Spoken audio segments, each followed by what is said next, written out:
మీ అభిరుచికి తగ్గ సరికొత్త డిజైన్లు వెరైటీలతో వస్తోంది SKT gold and diamonds. March 29న జూబ్లీ హిల్స్ లో గొప్ప ప్రారంభం.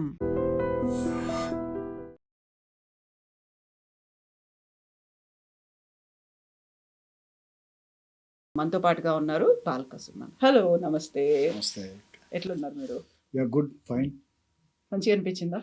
ఇది గొడవలు ఇవన్నీ అయిన తర్వాత జైలుకి వెళ్ళి జైలు నుంచి మళ్ళీ పోరాటాలు చేసి చూసుకుందాం, తేల్చుకుందాం అని సవాళ్ళు తొడగొట్టి ఇవన్నీ చేసి బయటకు వచ్చిండ్రు. ఈ లైఫ్ ఎట్లుంది, అది ఎట్లుంది, తెలంగాణ మూవ్మెంట్లో అప్పుడు జైలు జీవితం ఎట్లుంది, ఆ ఉద్యమం ఎట్లుంది, ఇవన్నీ. అప్పుడేమో అది రాష్ట్ర సాధన కోసం చాలా సందర్భాల్లో నేను జైలుకు పోయినా. 226 పైన కేసులు ఉండే ఆ రోజు. మీకు తెలుసు, ఉద్యమంలో మనం కలిసి పనిచేసినాం. మీరు జర్నలిస్ట్గా, మేము స్టూడెంట్ లీడర్గా. సో అప్పటి పరిస్థితులు వేరు. ఇప్పుడు ఏంటంటే మరి కాంగ్రెస్ ప్రభుత్వం కక్ష సాధింపు చర్యలకు దిగుతూ జైలుకు పంపించారు, అక్రమ కేసులు పెట్టిరు, జైల్లో కూడా చాలా ఇబ్బందులు పెట్టిరు. సో కొంచెం బాధ అనిపించింది అంతే. బట్ మీరెందుకు అంత తీవ్ర స్థాయిలో గొడవలు చేయాల్సి వచ్చింది? అక్కడ ఎంపీ ఉన్నారు, అక్కడ మంత్రి ఉన్నారు, వాళ్ళ మీద మీరు ఒక వాయిస్ వినిపించడం కాదు, మామూలుగా ఒక యుద్ధ వాతావరణం లాగా ఎందుకు కనిపించింది అక్కడ అసలు దాడులు చేయడం? మీ ప్రోద్బలం ఎక్కువ ఉంది అనేది. వాస్తవానికి మీరు గమనిస్తే నేను 2014 నుంచి 18 వరకు అప్పుడు ఎంపీగా ఉన్నా పెద్దపల్లి. తర్వాత 18 తర్వాత ఎమ్మెల్యేగా చెన్నూరు నుండి ప్రభుత్వ విప్గా ఉన్నాను. మొన్న సరే ఓడిపోయాం 2023లో. ఇప్పుడు ప్రతిపక్షంలో ఉన్నాం. సో ఎన్నడూ కూడా వివేక్ గారిని కానీ వాళ్ళకి సంబంధించినటువంటి విషయాల్లో గొడవలు చేయడం కానీ అటువంటి ఏం లేదు. 12 సంవత్సరాలు లేనిది ఇప్పుడు ఎందుకు జరిగింది అంటే అక్కడనే ఉంది ఇష్యూ, ఎవరి వల్ల ఫ్లేర్ అప్ అయింది ఏందనేది. సో కేతన్పల్లి మున్సిపాలిటీలో మాకు 22 వార్డులకు గాను ప్రజలు 14 వార్డులు మాకు గెలిపించే అవకాశం ఇచ్చారు. కాంగ్రెస్కు కేవలం 7 వార్డులే అవకాశం ఇచ్చారు. సో ప్రజా తీర్పును వాళ్ళు గౌరవించకుండా 13వ తేదీ ఫిబ్రవరి రిజల్ట్ వస్తే 14వ తేదీ మా కౌన్సిలర్లంతా భద్రాచలం సీతారాముల వారి దర్శనానికి పోతే అక్కడ మా క్యాంపు మీద అటాక్ చేసి 8 కార్లలో ఇక్కడ నుండి కాంగ్రెస్ వాళ్ళు పోయి 2 కార్లలో పోలీసు వాళ్ళు పోయి కౌన్సిలర్లను తీసుకురావాలని ప్రయత్నం చేశారు. రెండవది 16వ తేదీ నాడు, ఫిబ్రవరి 16 నాడు చైర్మన్ వైస్ చైర్మన్ ఎన్నికకు మేము పోతున్న క్రమంలో మమ్మల్ని 12:30 లోపల మున్సిపల్ హాల్కి మా కౌన్సిలర్లు చేరకుండా పోలీసులు అడుగడుగున ఆటంకాలు సృష్టించి ఎన్నిక వాయిదా వేశారు తెల్లారికి. సో 17th నాడు ముందు రోజే పోలీసులు నాతో మాట్లాడినారు, మీరు ఎంతమంది వస్తారు, ఎన్ని కార్లు. మేము వివరాలు ఇచ్చినాం. కోవలక్ష్మి గారు ఇన్ఛార్జ్కి వచ్చారు, ఎమ్మెల్యే గారు, నేను మాజీ ఎమ్మెల్యేని, మాదొక కారు, మా కౌన్సిలర్లు 3 కార్లలో వస్తారంటే పోలీసులు ఓకే అన్నారు. తీరా మేము వెళ్ళే సమయానికి కేతన్పల్లి ఫ్లైఓవర్ దగ్గర బబ్బెర స్వర్ణలత అని 21వ వార్డు దళిత కౌన్సిలరు, వాళ్ళ అత్త, ఆమెకు చదివే రాదు, ఈమెను మేము కిడ్నాప్ చేసినట్టు పిటిషన్ ఇచ్చిందని ఒక ఫేక్ ఎఫ్ఐఆర్ తీసుకొని వచ్చారు. ఆమె గట్టిగా మాట్లాడింది పోలీసులను, అసలు మా అత్తకు చదివే రాదు, పిటిషన్ ఎట్లా రాసింది, సంతకం ఎట్లా పెట్టింది, ఏమనుకుంటారు మీరు అని ఆమె కోపడ్డది. సో అక్కడ ఘర్షణ స్టార్ట్ అయింది. రైట్. తర్వాత కౌన్సిలర్లను లోపలికి పంపించిన, మేము వెళ్ళొస్తున్నాం, మా ఇంటికి వెళ్ళి రావాలి. ఆ టైంలో నన్ను కోవలక్ష్మి గారిని కౌన్సిల్ హాల్ వైపు పంపించలేరు. సరిగ్గా అదే సమయానికి 10ల సంఖ్యలో మంత్రి వివేక్ గారి కాన్వాయ్ కార్లు, వందలాది మంది కాంగ్రెస్ నాయకులు కార్యకర్తలు వస్తున్నారు.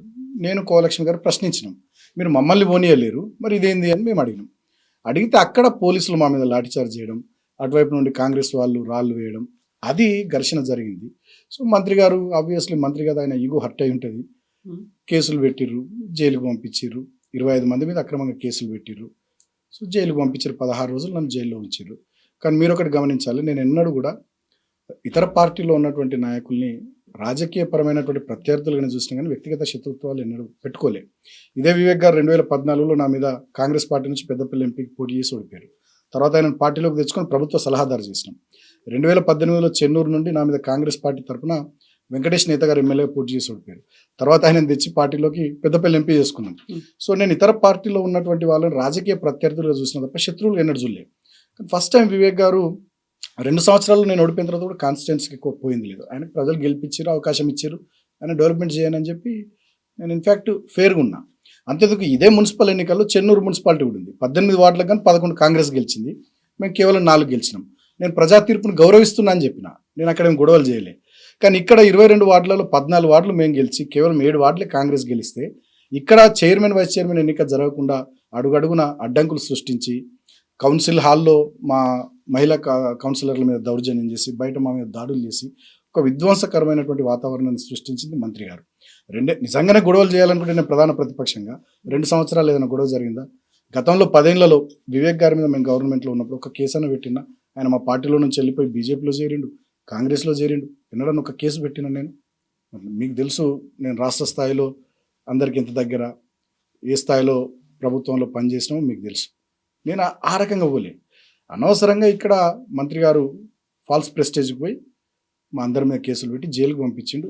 ఆ క్రమంలో జరిగినటువంటి ఆయనకు ప్రజా తీర్పు అనుకూలంగా రాకున్నా బలవంతంగా కౌన్సిలర్లను ప్రలోభపెట్టో భయపెట్టో ఏదో ఒకటి చేసి కేతన్పల్లి మున్సిపాలిటీ చైర్మన్ పీఠాన్ని కైవసం చేసుకోవాలని దురుద్దేశంతో ఆయన వ్యవహరించిన తీరు వల్ల ఇవన్నీ కూడా జరిగినాయి. దీని నుండి ఆయన బయటపడడానికి ఆయన ఎంచుకున్న మార్గం ఏంది? పోలీసులు ఉన్నారు, గవర్నమెంట్ వాళ్ళది, ఆయనకు 1000 కోట్లు ఉన్నాయి, వెలుగు ఓ పత్రిక ఉన్నది, V6 ఛానల్ ఉన్నది, జైలుకు పంపించిండు.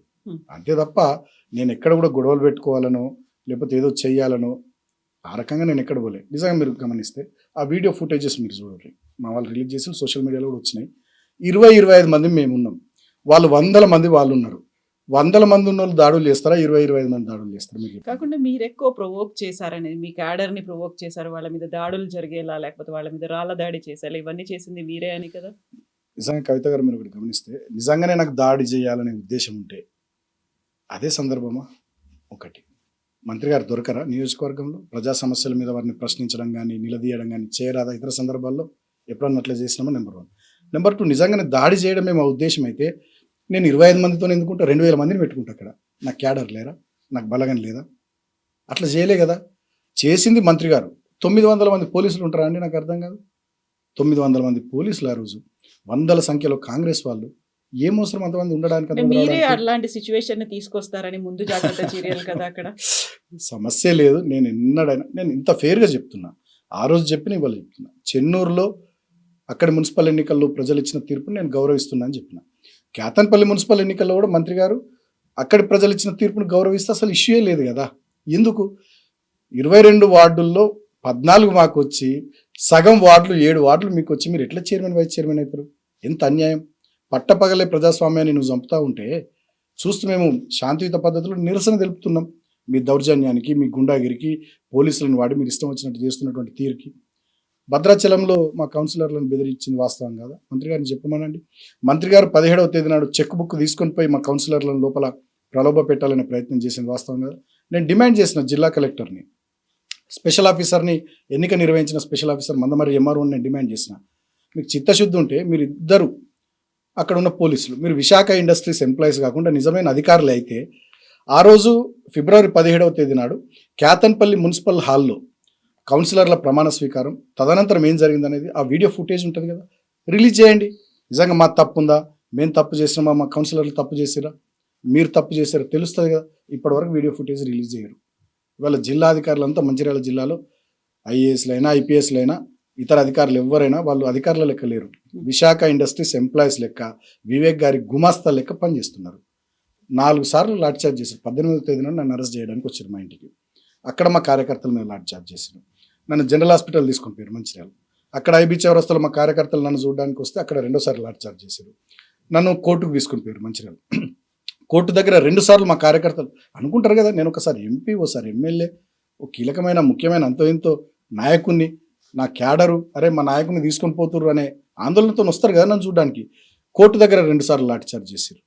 ఇంకా దుర్మార్గం ఏంటంటే నన్ను జైలుకు పంపిస్తే పోవాల్సిన రూటు ఆదిలాబాద్ జిల్లా జైలుకు లక్షెట్టిపేట, దండపల్లి, హాజీపూర్, జన్నారం మీదుగా పోవాలి. కేరామీర్ అడవులకి వెళ్ళి తీసుకొని పోయారు. ఏదో నక్సలైట్ని తీసుకొని పోయినట్టు, ఏదో తీవ్రవాదిని తీసుకొని పోయినట్టు అర్ధరాత్రి తీసుకొని పోయి నన్ను ఆదిలాబాద్ జైల్లో ఉంచారు. ఏంది ఇది? ఇంత అవసరం ఏముంది? ఇంత దుర్మార్గంగా ఎందుకు ప్రవర్తించాలి? అధికారం శాశ్వతమా? ఎల్లకాలం మీరేమని సామ్రాజ్యమా? మీరు చక్రవర్తులా? ప్రజలన్నీ గమనిస్తలేరా? సో చాలా దుర్మార్గాలు చేశారు. నేను ఎక్కడ కూడా ఫెయిర్గా ఉన్నా, గొడవలు చేయాలనో దౌర్జన్యం చేయాలనో ఆలోచన చేయలే. వాళ్ళ పోలీస్ వాళ్ళ చేతిలో ఉంది, అధికారం వాళ్ళ చేతిలో ఉంది కాబట్టి వాళ్ళు చేస్తూ ఉన్నారు. ఉల్టా మా మీద బురద చల్లుతూ ఉన్నారు ఫేస్ సేవింగ్ కోసం.